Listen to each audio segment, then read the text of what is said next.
Dios, I pray for everyone here. yo oro por todos And I aquí. bless everyone. Y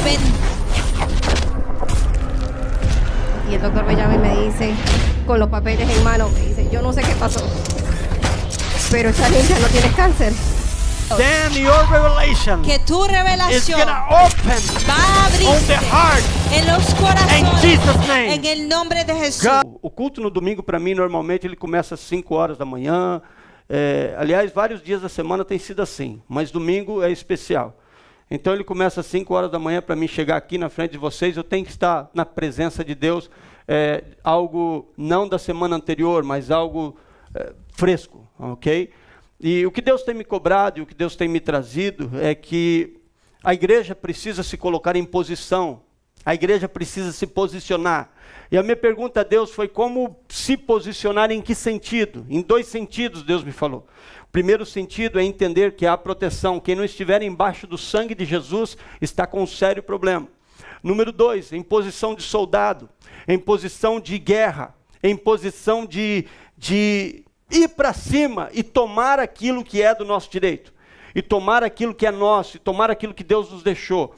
Então, como nós podemos fazer isso? Primeiro, nós temos que para estar embaixo do sangue de Cristo, nós temos que estar em verdadeira comunhão com esse pacto, o qual Cristo abriu para a minha e para a sua vida. Qual é este pacto? Este pacto é o sangue e o corpo de Cristo que foi apresentado na cruz do Calvário, que poucos minutos antes, ou horas antes, posso dizer, Jesus ele apresentou antes o pacto aonde nós seríamos um com ele, quando participássemos da ceia, quando participássemos em comunhão, quando participássemos em verdade, quando participássemos em um coração puro com o Senhor. Porque a Santa Ceia, e ontem eu conversava com um pastor amigo meu, e nós lembrávamos que o culto de Santa Ceia, ele era fechado, ele era um culto que ele não era aberto. Talvez muitos que aceitaram Jesus não muito tempo atrás, talvez você não conhece essa história, mas a igreja antigamente, a própria Assembleia de Deus, a qual eu fui criado, a igreja era fechada, o culto de Santa Ceia.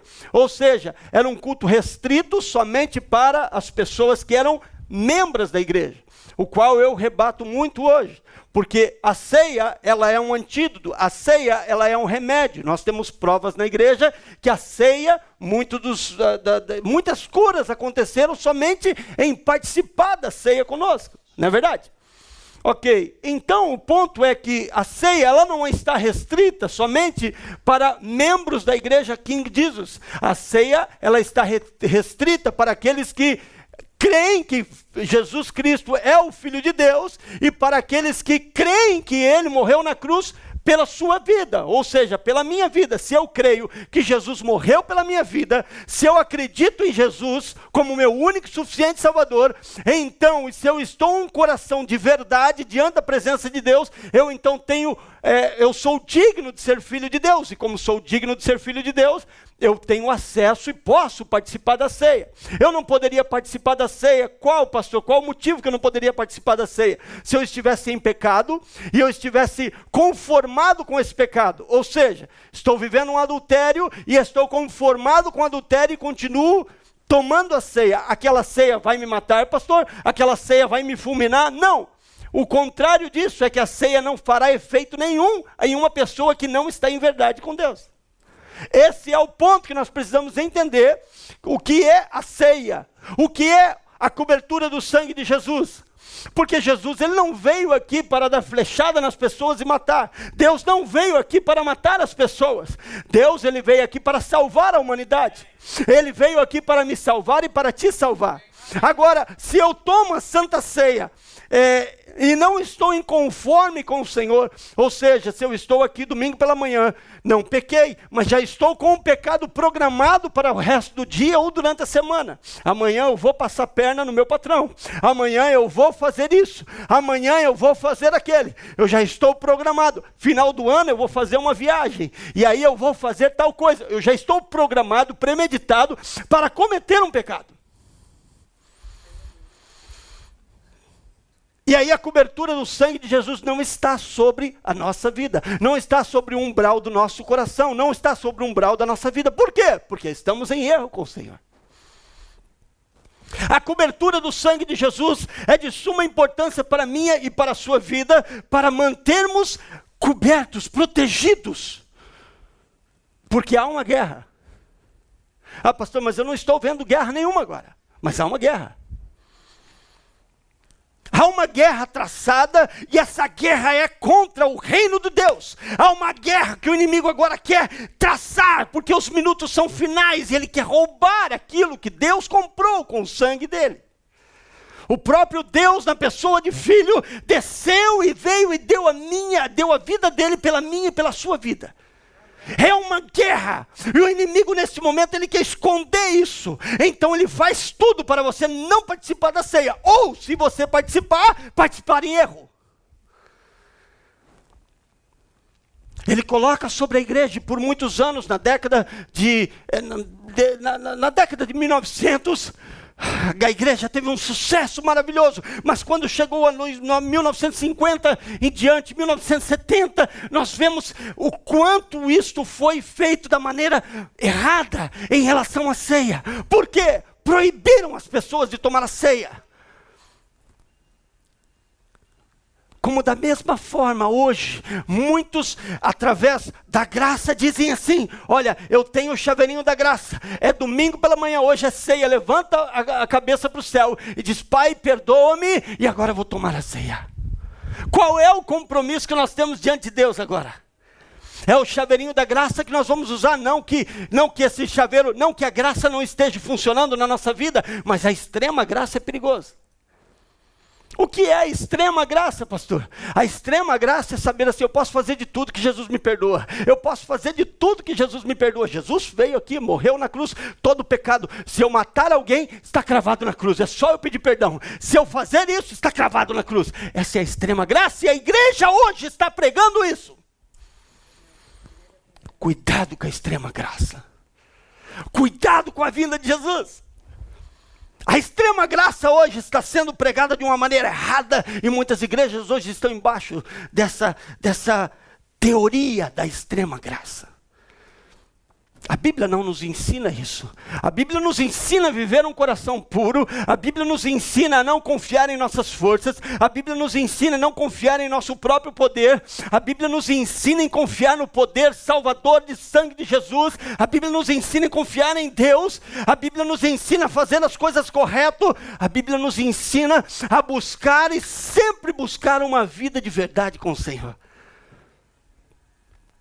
Agora, o que isso pode fazer, pastor? Não há medicina nenhuma que, humanamente falando, ou através da ciência e dos conhecimentos medicinais da terra, não há nada aqui, pastor. Ainda não se procuram saber a cura do câncer. Muitos dizem que já está, mas devido à ganância do povo, não querem deixar que isso entre. Mas eu já vi muitas vezes as pessoas serem curadas ao participar da ceia, serem curadas de câncer. Vocês já viram isso? O sangue de Jesus, ele liberta de todo pecado. O sangue de Jesus, ele liberta dos demônios. O sangue de Jesus, ele nos protege até mesmo do anjo que foi enviado por Deus para matar aqueles que estavam em desobediência. Pastor, isso não é Bíblia. É Bíblia, pode ler em Êxodo capítulo 18. Você vai ver que um anjo foi mandado. Deus enviou um anjo para matar todos os primogênitos. Mas aqueles que tinham o sangue de Jesus nos umbrais da porta, esse o anjo não podia tocar. Ter o sangue de Jesus na nossa vida não significa simplesmente tomar isso no domingo pela manhã, como hoje nós vamos fazer. Ter o sangue de Jesus é tomar isso e saber que durante todos os dias você vai estar com o sangue sobre a tua vida. Ter o sangue de Jesus não significa vir aqui com nosso ato simplesmente na frente do pastor tomar a ceia, mas é saber que quando nós saímos daqui, nós estamos carregados com esse sangue no nosso coração, na nossa vida, e quando nós nos arrependemos, escuta o que eu vou falar para você, pelo amor de Deus, quando nós pecarmos, tem que haver algo que toca na nossa vida e dizer: errei de novo. Acabei acabei de fazer errado de novo. Eu tenho que ter um sentimento de arrependimento em relação ao pecado. Um sentimento de algo que não está certo, não está correto.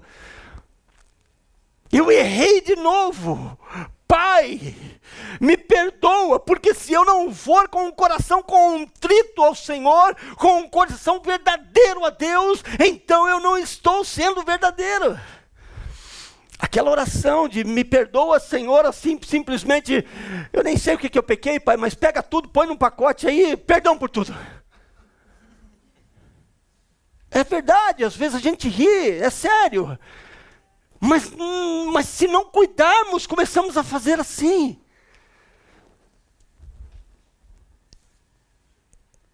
Sabe por que o pecado ele traz uma tristeza no coração? Porque ao pecar, quando Jesus Cristo fala que a pior parte da vida dele, nós olhamos e nós vemos aquele filme Passion of Christ, e nós vemos que o sangue, como que os soldados judiaram, os soldados romanos judiaram do nosso mestre, aquilo tudo toca no nosso coração, e nós falamos, uau, como sofreu, aquela coroa de espinho, os espinhos de até 12 centímetros cravado, aquilo trazendo até mesmo o veneno da própria planta, a dor, as chicotadas, as últimas 7 chibatadas que Jesus levou, era um chicote, como que ele morde, e ele voltava arrancando a carne, aquilo é verdadeiro. Os pregos, a maneira que Jesus ficou, a cãibra que isso tem causado em Jesus naquela posição, o deslocamento dos braços para manter a posição, isso tudo causava uma insuficiência de ar, e toda essa dor realmente, se nós olharmos como humanos, nós vamos ver assim, uau, isso é realmente mal, isso é ruim. Mas quando Jesus diz, para que Deus, quando Jesus sente aquela tristeza, aquela angústia, aquela pior passagem na vida dele, sabe o que ele está falando para Deus? Que a pior parte não é o sofrimento humano, mas é o que foi cortado do relacionamento entre ele e Deus. Porque Deus não tem comunhão com o pecado. E naquele momento o próprio Cristo, o Filho de Deus, se carregou do meu e do seu pecado. E aquele momento houve um momento que ele diz, Pai, não me deixe só. O pecado, ele traz uma distância entre nós e Deus. E essa distância, ela causa uma depressão, ela causa uma angústia, ela causa uma situação no nosso espírito, para quem está acostumado a andar com Deus. O pecado, ele faz isso conosco. E por isso nós temos que nesse momento realmente nos arrepender dele. Eu não posso pregar a vocês e dizer a vocês nunca mais pequem, porque eu sei que ninguém vai conseguir, nem mesmo eu vou conseguir. Mas que o pecado é um terremoto dentro de nós,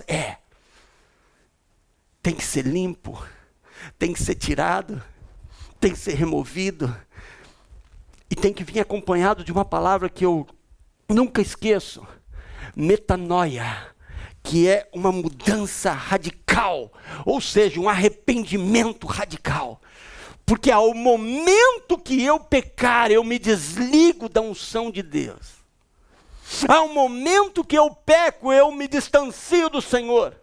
Há um momento que eu peco, eu não posso estar em comunhão. Por isso Adão, quando Deus vem passeando pelo jardim e fala, Adão, e Adão não responde, ele pergunta novamente, Adão, e Adão não responde, de repente Adão grita, estou aqui, Senhor. Mas por que você está aí, Adão? Porque eu estou escondido, Senhor, me tapando aqui. Adão, você comeu do fruto, Adão. Não pôde mais ter comunhão com Deus. Por causa do pecado. E aí é quando é cortado o pacto do sangue.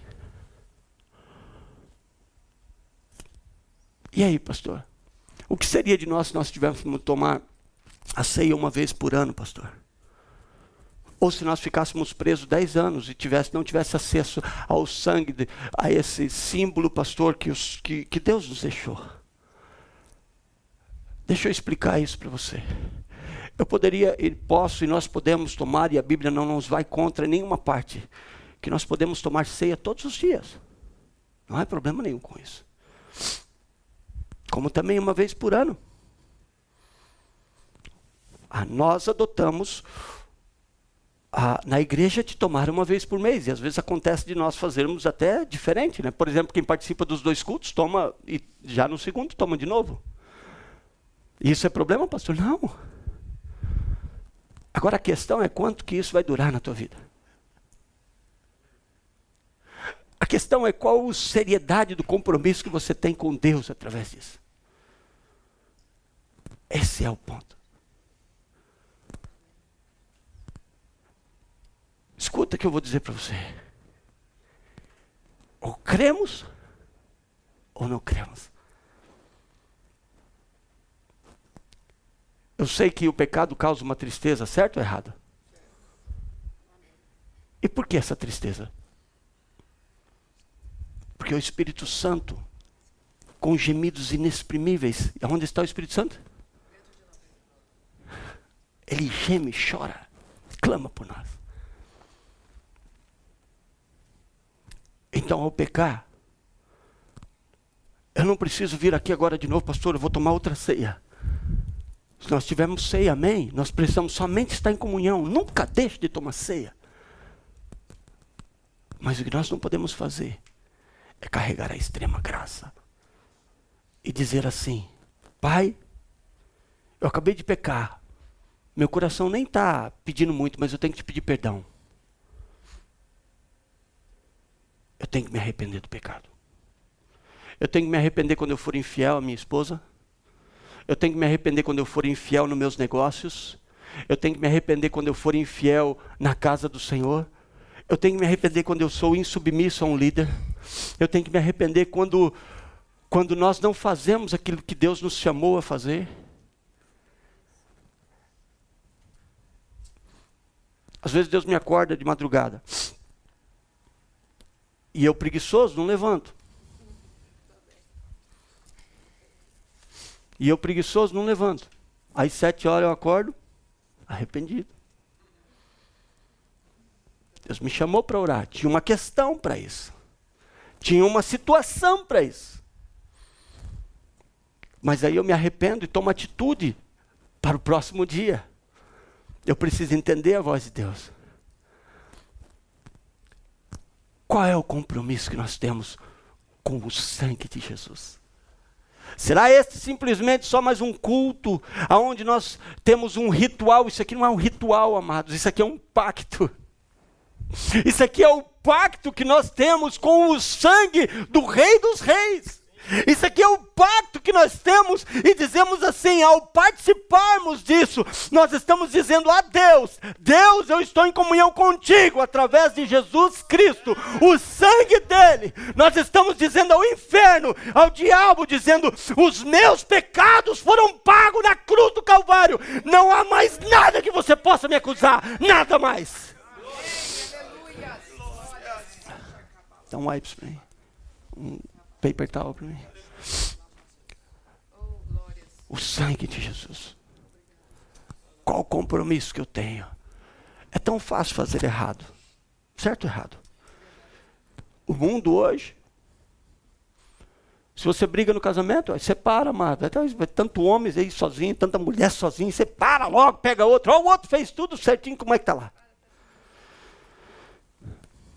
Mas é difícil a gente voltar. Quando nós levamos um pisão no pé daquelas pessoas que nós amamos e nos magoam, nos entristecem, o que acontece? É melhor ficar sem falar. Vou logo deletar aqui do telefone, não preciso falar mais com essa pessoa. Sabe qual é o maior problema que hoje tira a comunhão da igreja? Porque quem não está com Jesus, quem não está com Deus, está fora de comunhão. Então vamos falar da comunhão da igreja. Não são todos que são filhos de Deus. Está na rádio, né? Está na rádio, não está? Não são todos que são filho de Deus. Filho de Deus é quem aceita Jesus Cristo como Salvador e quem reconhece a Ele como seu Salvador. Esses são filhos de Deus. A Bíblia está aí muito clara. E obedece, e segue. Do contrário, nós somos criados por Deus. Criados, somente criaturas de Deus. Nos tornamos filhos de Deus quando nós aceitamos Jesus, reconhecemos e nos entregamos a Ele. Amados, sabe qual é o maior índice que tem hoje retirado a comunhão da igreja? Alguém sabe me dizer? Mágoa. Esse é o número 1 na nossa libertação. Quando nós fazemos retiro de libertação, a primeira coisa que nós pegamos é mágoa. Porque as pessoas dizem assim, não, com o tempo não cura, não sara. Esse jovenzinho que está aqui, ó, pequenininho, quando ele veio para cá com 19 anos, ele não falava com o pai dele no Brasil, que ele nem conhece. Porque havia uma situação, um bloqueio, uma mágoa. 2 meses depois que ele estava na igreja, não precisei falar para ele. Ele me ligou um dia e falou assim, pastor, eu liguei para o meu pai no Brasil. Eu liguei para o meu pai que eu não conhecia. E daí como é que foi, filho? Eu gastei 2 cartões, quase 3 horas de telefone com ele. Durante 19 anos o inimigo bloqueou ele poder ter comunhão com o pai. Está aqui, igreja. E assim somos nós. Pensa comigo. Quantas pessoas hoje estão na igreja e não têm comunhão com Deus por causa da mágoa? Quantos casais que hoje não podem se arrumar? Por quê? Porque tem mágoa um do outro, devido a uma palavra, devido a isso, devido àquilo, devido àquele outro. Quantos filhos hoje têm mágoa com seus pais? Está aqui, igreja. Abra uma Bíblia comigo em Efésios capítulo 6, versículo 10.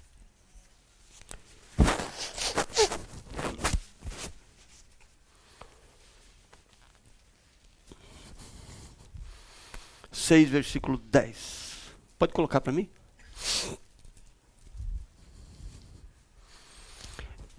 Diz a palavra do Senhor, Efésios 6:10. Finalmente, fortaleçam-se em quem? Senhor. E no seu forte poder. Ou seja, no Senhor e no seu forte poder. Versículo 11. Vistam toda a armadura minha. A armadura de quem? De Deus. Para poderem ficar firmes contra o quê? Escuta o que eu vou dizer para você. Se tem uma armadura, é porque tem guerra. Quem é que coloca uma armadura para ir numa festa? Se tem uma armadura, é porque tem uma guerra. E qual o ponto aqui? Aqui você vai entender por que muitas vezes você está down, por que muitas vezes você está com depressão, por que muitas vezes você está baixo. E você olha para o lado e diz assim, não tem nada de problema, as contas estão pagas, o dinheiro está aqui, a mulher está aí, a família está aqui, está tudo certinho, qual o problema? E eu estou down. Por quê? Vamos entender isso. Volta o 11 para mim. O 10, perdão. Fortaleçam-se no... Não há como nós nos fortalecermos em nossa própria força. Como eu queria que vocês entendessem isso. Não tem como você se fortalecer na tua própria força, somente na força do Senhor. Todas as vezes que você stand up, ou que você tentar se segurar em suas forças, você vai estar baixo, porque não há força em nós que possa resistir contra as ciladas do inimigo. Porque se houvesse força em mim que pudesse resistir a ele, às ciladas do inimigo, Jesus Cristo não precisava vir na terra. Eu só posso me fortalecer no Senhor. Eu só posso stand up against the devil no Senhor. Eu só posso segurar isso na força e no poder do Senhor. Agora a Bíblia diz que é para se fortalecer no Senhor e no seu poder. Ou seja, Deus tem poder. Então, não é simplesmente eu dizer, estou no Senhor, eu também tenho que me fortalecer, que me segurar ou estar na força do poder de Deus, ou seja, dentro do poder, vamos olhar isso como uma forma, em um mundo, no mundo espiritual. O mundo espiritual não é o mundo físico que estamos aqui. No mundo espiritual nós recebemos ataques. Esses ataques estão vindo agora. Por exemplo, um exemplo que eu estou dando, não tem ataque nenhum vindo agora, mas um exemplo que eu estou dando. Vem um ataque sobre a vida do Rolando. Aí Deus levanta a Amanda e fala assim, levanta e ora pelo Rolando. E ela levanta na força do Senhor e ela diz assim, eu destruo agora todo o ataque contra a vida do meu esposo. Há uma palavra no poder de Deus que foi lançada no mundo espiritual e foi retirado esse ataque. E foi cortado esse ataque. Está aqui, igreja? Agora, se eu faço isso nas minhas forças, eu vou destruir em vez de ajustar. Ok? Vamos agora voltar a picture de novo. E a Amanda agora vai fazer sem estar no Senhor. Agora ela vai olhar como Amanda.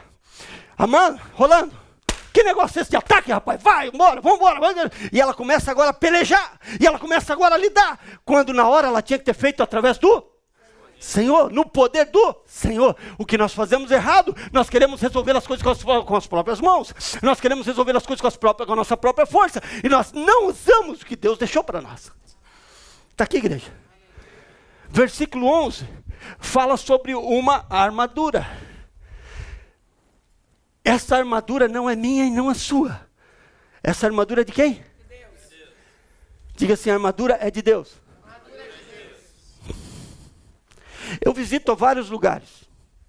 Eu vou casa de pastores, família, todo mundo, até do meu próprio pai. Muitas casas, recebo honras. Um amigo, quando não tiver muito tempo, ele te dá honra, não é verdade? Uau, você chegou, agora no Natal, alguns irmãos vão ver outros irmãos. Uau, quantos tempos sem se ver. Mas eu nunca cheguei numa casa onde estivesse essa pessoa dita assim, olha, essa roupa aqui é minha roupa e eu deixei separada para você. Imagina comigo aqui, que eu vou na casa do presidente Obama. E eu chego lá, o presidente Obama, ele se apresenta com uma roupa. Diante das câmaras, diante da mídia, diante do povo, diante de todos. E agora eu chego lá e ele fala assim, ô Josué, aqui está essa roupa. E nesse momento eu quero que você use, você veio à minha casa, eu quero que você use a minha roupa. Para que ele vai querer que eu use a roupa dele? Vamos pensar comigo aqui. Para mim ter autoridade, para mim ser parecido com ele. Para mim usar com palavras de autoridade como ele usa. Essa roupa, essa armadura é para quem? Para os filhos de Deus, para mim, para você. Quantas pessoas, eu posso dizer assim, quantas igrejas que hoje não querem usar a armadura de Deus, diz, não, essa aí é a de Deus. E Deus está dizendo assim, use a minha armadura, para quê? Para ir contra as ciladas, para ir contra as fechadas do inimigo, para ir contra todo esse império de potestade, principados, usa a minha armadura. Eu soube de uma igreja agora grande, a igreja está crescendo, a igreja estão divulgando, mas quando alguém fala em língua estranha, essas pessoas têm que ser retiradas. Eu ainda não sei como tem igreja assim hoje. E a Bíblia diz, não extingueis o meu espírito, e muitas pessoas sendo ensinadas errado ainda, vem arremedando língua estranha, errando atrás do líder. Escuta a palavra do Senhor quando ela diz assim, um cego guiando outro cego, vão os dois por buraco. Aquilo que eu não entendo, eu vou procurar entender. Mas eu jamais vou brincar com as coisas de Deus. Escuta, a armadura é para mim e para você. E quando Deus está falando assim, filho, use a minha armadura, Ele está dizendo assim, a autoridade, aonde Jesus entra dizendo, eu tenho autoridade, eu conquistei a autoridade, e esta autoridade hoje está sobre a igreja. Usem a minha armadura. Quando o diabo te olhar, ele não vai ver você, ele vai ver eu através da armadura, porque ele reconhece a armadura de Deus. Amém, glória a Deus. Mas para usar a armadura de Deus, Nós precisamos estar como, pastor? Em comunhão com o sangue. Qual é o requisito, Deus? Em comunhão comigo através do meu filho. Rapaz, Deus, eu quero colocar a armadura, mas não entra, não passa, Deus. O que é que não passa? É por causa do pecado que não deixa passar. Pai, mas eu quero colocar a armadura, pai, mas não encaixa, pai, não vai. Por quê, pai? Porque eu não creio. Não passa. Pai, mas eu quero colocar esse capacete, mas não encaixa, pai. É porque eu não consigo crer, Senhor. É porque eu não estou vendo com o olho físico, então eu não consigo crer, Jesus.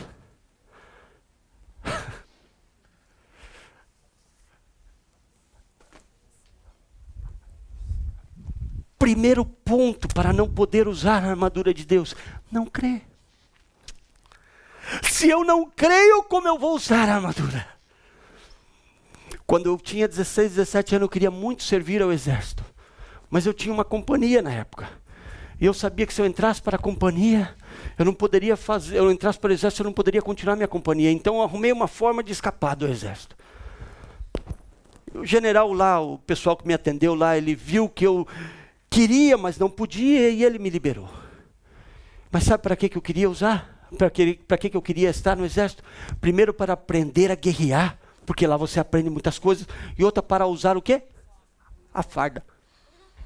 Por que muitos jovens hoje querem ir para lá? Por que muitos jovens querem ir para a polícia? Para usar a farda. Ontem eu entrei num restaurante, tinha 3 policiais com uma farda. Quando eles entram no restaurante, eu respeito. Por quê? Porque há uma farda. Por quê? Porque a autoridade daquela farda. Todos reconhecem a autoridade. Um policial pode chegar aqui, entrar aqui na igreja, que é paisano, e ele chegar com nós aqui, não falar que ele é policial, e nós não vamos nem entender, mas se ele entra aqui com a farda, é outro respeito. Como que nós vamos nos apresentar diante dos problemas se não estamos usando a farda?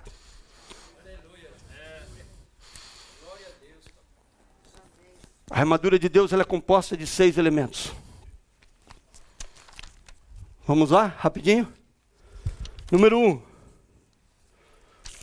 1. Cinto da verdade.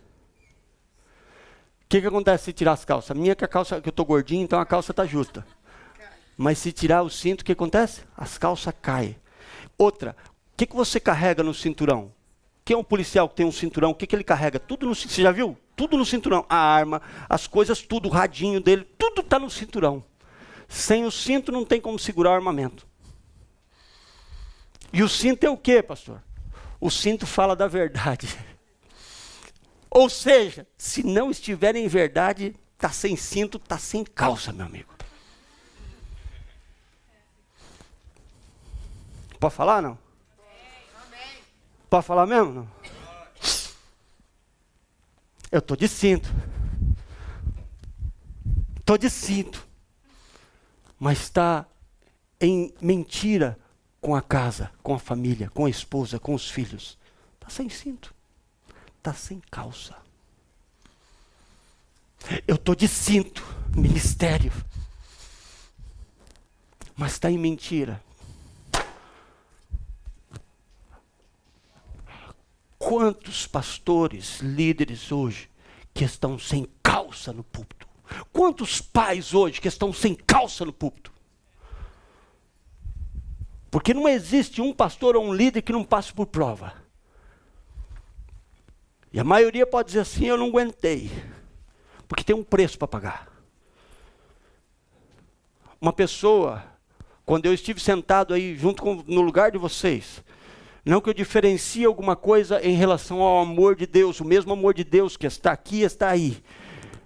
Mas quando eu estava sentado aí, eu não entendia o que é estar aqui. Eu não estou falando da responsabilidade de estar atrás de um business, porque eu já estou atrás de business há muitos anos. Eu comecei cedo na minha carreira de business, de negócios, de empresas.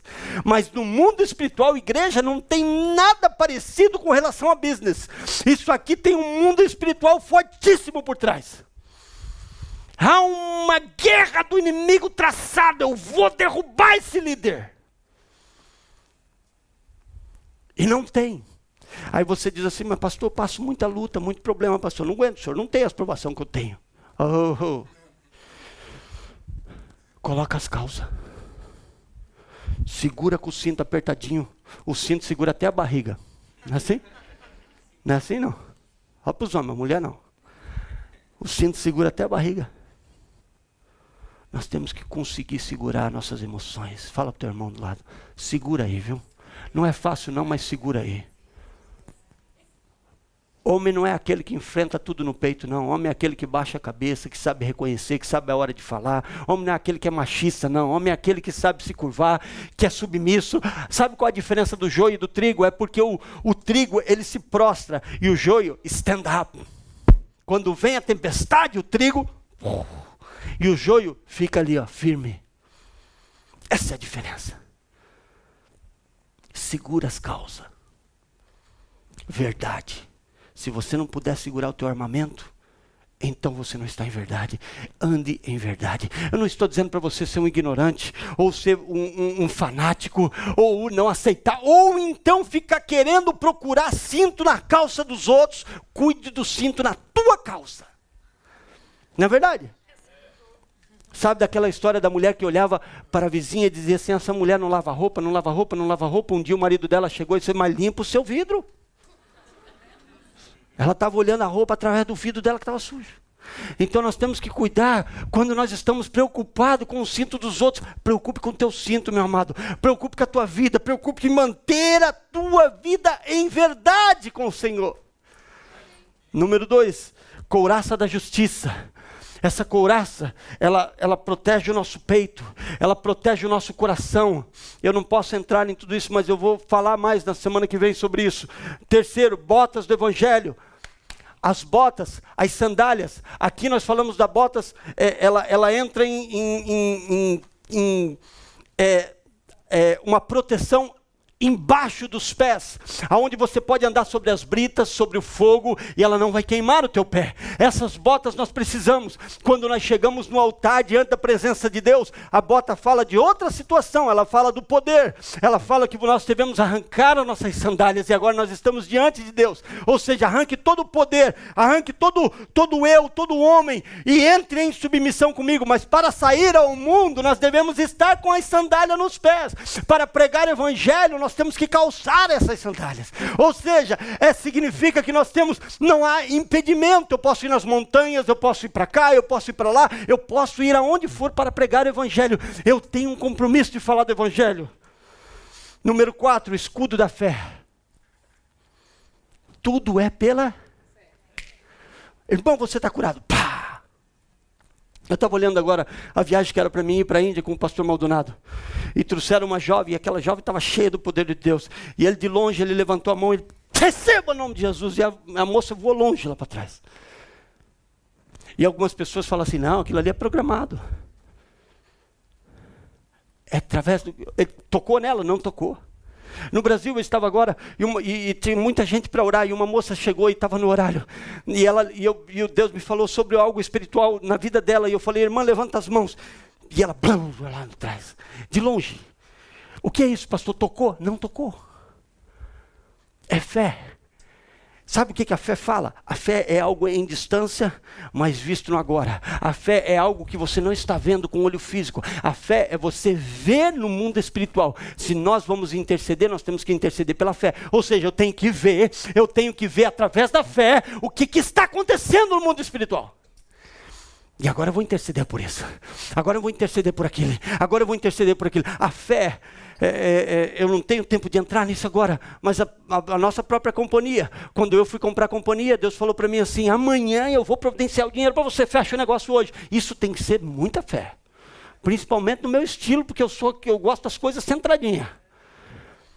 Mas quando Deus fala, Deus fala. Agora nós temos que ter discernimento para entender, porque tem muita gente inventando fé onde não é fé. Tem que estar em comunhão com Deus. E tem que entender isso. A fé você crê. Pastor, mas esse homem está dando um trabalho, pastor. Mas pelos olhos da fé eu vejo ele aqui, em nome de Jesus, salvo, batizado com o Espírito Santo, pregando o Evangelho. A fé é quando você vê uma pessoa entrando e Deus já mostra para você o futuro desta pessoa, através da fé. A fé é quando você vai lá na imigração, no consulado, buscar teu documento, teu visto, e você já está pela fé, já recebi. Eu estou indo lá só, mas você já está, a fé te alcançou aquilo. E no mundo espiritual é fé. Alguém está vendo Deus aqui? Não. Mas nós viemos aqui adorar quem? Então é fé. Mas Deus está lá? Deus está, eu vou lá adorar com os meus irmãos, com a minha família. É pela fé. Mas o inimigo, ele quer retirar a fé. E o escudo da fé, se você retirar o escudo da fé, não tem cristianismo. Diz a Bíblia que sem fé é impossível até de agradar a Deus. Está aqui, igreja? Número 5, capacete da salvação. Não retire o teu capacete da salvação. Não retire o teu capacete da salvação. No capacete, quando começa a vir as setas. Malúcia, não, Malúcia, você não é de Deus não, Malúcia. Você é isso. O diabo está falando para mim agora. Deixa, no nome de Jesus, sai, eu estou com o meu capacete aqui. Eu sou firme, sou de Jesus, sou comprada pelo sangue de Jesus. Não, você vai ser deportado. No nome de Jesus. Aonde o medo está, quando eu vou fazer libertação sobre o medo, eu arranco o medo e coloco o capacete. E eu falava com uma pessoa e fiz uma libertação sobre ela com medo. E quando essa pessoa voltou de novo, orando para ela ser cheia do Espírito Santo, uma semana depois eu falando com a pessoa e falando com a família da pessoa, e dizendo, é outra pessoa. Não tem mais medo. Liberto. E o capacete protege para não entrar. Protege a tua mente. Porque a tua mente é o maior campo de batalha do inimigo. É o maior campo de batalha do inimigo. É a tua e a minha mente. Se na tua mente ele penetrar, ele arrebenta com tudo.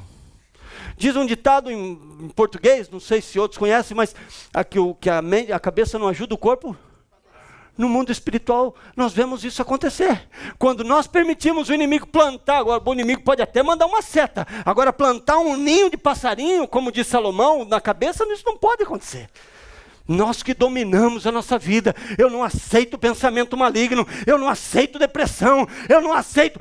Mas eu estou tentando resolver com a minha força. Eu quero ver agora se eu vou tomar meia hora de adoração, se essa depressão vai ficar. Mas não fica mesmo, amado. Vai embora. Então proteja a tua mente. Espada do Espírito.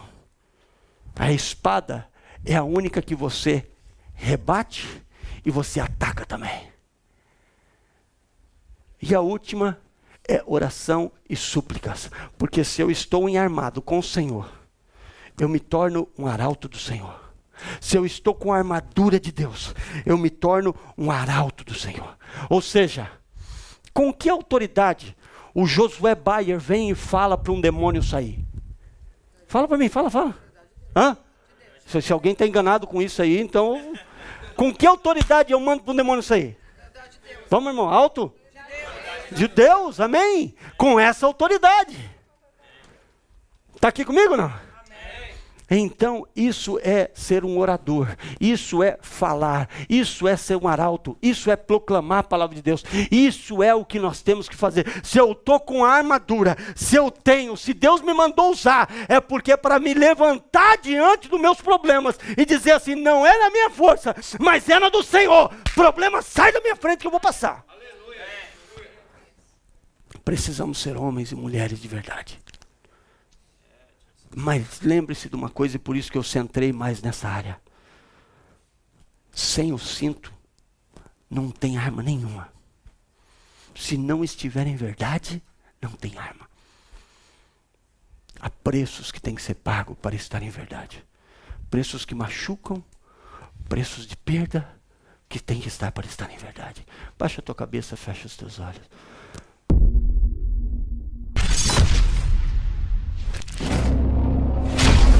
God, Dios, I pray for everyone here. yo oro por todos And I aquí. bless everyone. Y el doctor me llama y me dice, con los papeles en mano, me dice, yo no sé qué pasó, pero esta niña no tiene cáncer. Then your revelation Que tu is revelación gonna open va a on the abrirse heart en los in corazones Jesus' name. en el nombre de Jesús. God,